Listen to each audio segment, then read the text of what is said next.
દમદાર ખબરમાં ખેડાથી સમાચાર મળી આવ્યા છે કે ઠાસરાના ઢુનાદરા ગામમાં ડિસેમ્બર 2023માં બનેલી એસિડ એટેકની ગંભીર ઘટનામાં અદાલતે કડક ચુકાદો આપ્યો છે।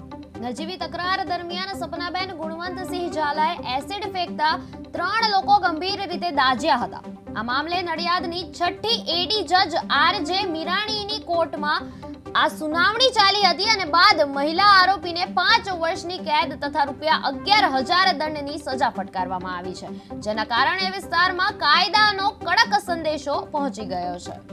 ચુકાદો એવો છે કે સામાન્ય તકરારમાં એસિડ હુમલો કરનારી સ્ત્રી બાઈને કોર્ટે 5 વર્ષની સખત કેદ અને 11 જણનો દંડ ફટકાર્યો છે। કેસની વિગત એવી કે ગઈ તારીખ 4/12/23ના રોજ મોજે ઢુણાદરા તાબે નાખોટી મુકામે આરોપી ગુણવંતસિંહ નરેન્દ્રસિંહ ઝાલાનાઓએ ફરિયાદી વિક્રમભાઈ સામંતભાઈ ઝાલાનાઓ સાથે સામાન્ય તકરાર કરેલી।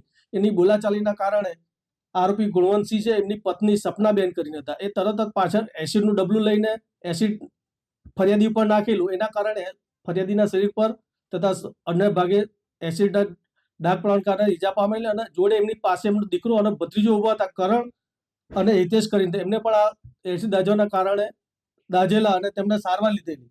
જે અંગેનો કેસ આજ રોજ નડિયાદના મહેરબાન 6ઠ્ઠા એડિશનલ સેશન જજ આર.જે. મીરાણી સાહેબની કોર્ટમાં ચાલી ગયેલો।